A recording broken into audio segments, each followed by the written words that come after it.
Nico Jackson to Aston Villa for 65 million, almost a done deal. I think we'll all agree 45 million too much. Mark and I are going to break this one down. Jackson to Villa. By the way, guys, I called this around the time that Chelsea signed Morgan Rogers. I said, you watch what will happen. Guys, like, subscribe, hit the notifications. We're looking to blow this channel up, growing it to 1,000 followers. You'll be helping us massively. We massively appreciate it. I called it on my channel, Mark, on our joint channel, when you boys went in and overpaid for Morgan Rogers. I said, watch Villa repay you the favour back. No, seriously, there's something dodgy here, and listen, you guys do what you need to do, but at the time I fully remember saying, watch how now Aston Villa will overpay for Nico Jackson just to balance the books. Mark, we'll break this one down. And 65 mil, Nico Jackson to Villa. Do you think this is a good move for all round? Is this a good deal? It's definitely a good deal for Chelsea, I assume, but is it a good deal all round for the player in Villa as well? Listen to me. Listen, bro. No, okay, I do disagree with you. I disagree with you when you say, oh yeah, 45 million. I actually think after watching what's happening in this summer's transfers, I think that 65 million is a very good deal for Villa. And I actually now think, that Chelsea should be charging more, because I'll back it up, right? Nico Jackson, since he's come back from Bayern Munich, is actually a different player. Right. If you watch him, I know you probably haven't watched the Chelsea preview games. I did. Of course I did. And he has come back and he looks like a different player. The way he holds the ball up, the way that he twists and turns now. For me, he's got very good experience. 1 year in Bayern Munich, learning directly off the best striker in world football, which is Harry Kane. He moves a little bit more like Harry Kane. He acts a little bit more like Harry Kane. You're going to have to trust me on this, bro. No. He's not the same player. I have to jump in. That left Chelsea. I have to jump in. Don't ever mention Nico Jackson in the same sentence as Harry Kane.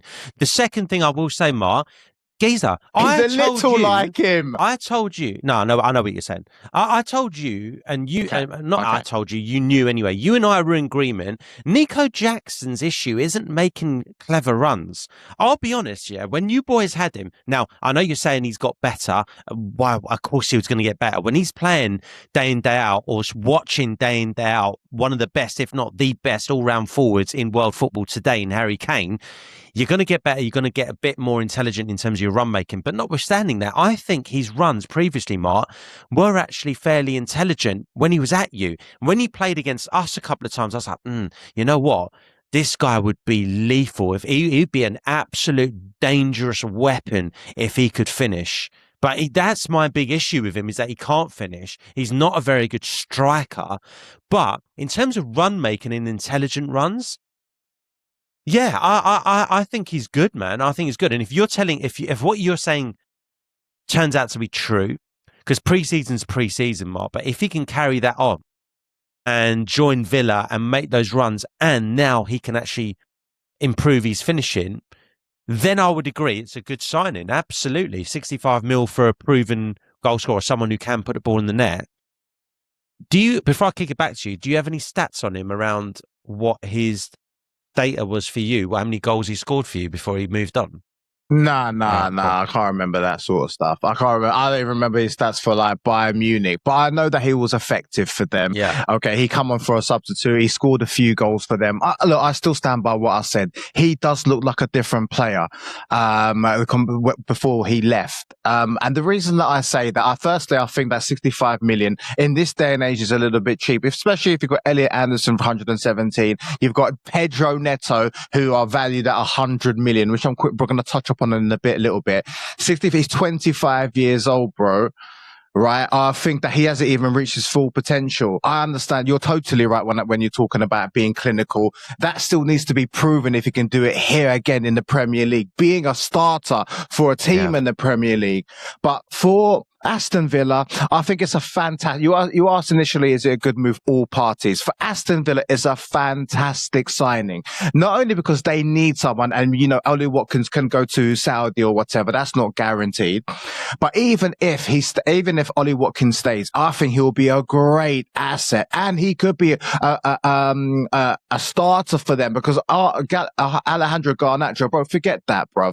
Nico can still play on the left. I think that they need him. And of course, you have the factor, which is Unai Emery has actually managed him and got the best out of him in Villarreal. They already have worked together. So he knows how to get the best out of him. And Nico Jackson was at his best at Villarreal. You are probably going to say, yeah, but that's La Liga. And that is also going to be a valid point if you're going to say that.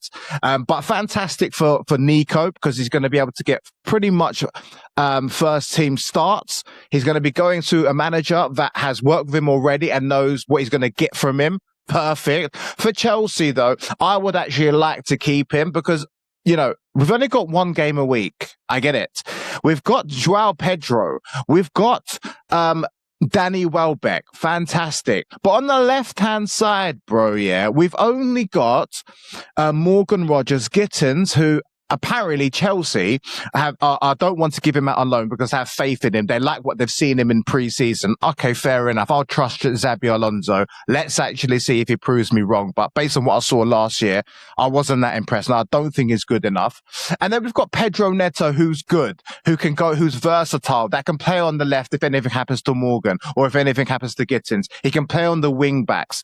For me, I would rather sell Nico Jackson and keep Pedro Neto because I think Pedro Neto can play as a wing back. He can play as the left-sided winger, the right-sided winger. And I think that he never gets injured. He's completely robust. He has a goal in him. He can defend and track back. Hence why, Mikel Arteta was looking at him. But it looks like Martinelli is prioritized and looks like he's going to Al Hilal and is prioritized ahead of Pedro Neto. And that for me is music to my eyes because I'd rather keep Pedro Neto than keep Nicolas Jackson. But I would also like to keep Nico Jackson because he will be a good squad player if anything happens or whatever.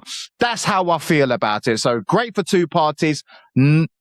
For me, I would still like to keep him, but it is what it is. Neto thing, and I agreed with you in large parts of that. Here's where I agree with keeping Neto over Nico Jackson, more versatile, but also I think he's more clinical. And the reason why I say that is Jackson didn't start too badly at Chelsea. I think he gave you like 14 or 15 goals in his first season or back in the 23-24. My main thing about Jackson was when he was leaving you, right towards the end before he went to Munich, he had an atrocious record where actually in the whole calendar year, he had more red cards than he had goals. And that was unbelievable in all the competitions, including playing for club and country as well. Now, that for me tells me that instead of Chelsea keeping Nico Jackson, if you can sell a Nicolas Jackson and make a profit like what you're about to make, and I'll tell you the exact profit you're about to make, 33 million, you sell him. Because if you can make it, here's the thing, and this is where Chelsea do very well in the transfer market. You make good sales in terms of you make a lot of profit on your guys. Now, if someone said to you, Mark, when Nico Jackson scored one goal for you that calendar year before he moved to Bayern Munich and he was looking atrocious, Mark, at his absolute worst, and he had more red cards than goals, and someone said to you, don't worry, you'll be able to sell this geezer for a £33 million profit, you would have taken it. I think it's a great bit of business for Chelsea because there is no guarantee that he's going to come in and provide effective supporting fiddle for Ollie Watkins because he still needs to know where the goal is. And do not forget, you have got Danny Welbeck who does know where the goal is. That's my take. I think it's a great deal for Chelsea. I think it's again good business by Chelsea. Good raising money. Good sales for you guys, buying a player and selling on for a profit. Many clubs can learn from that, and if you can do that, then do it. I do think...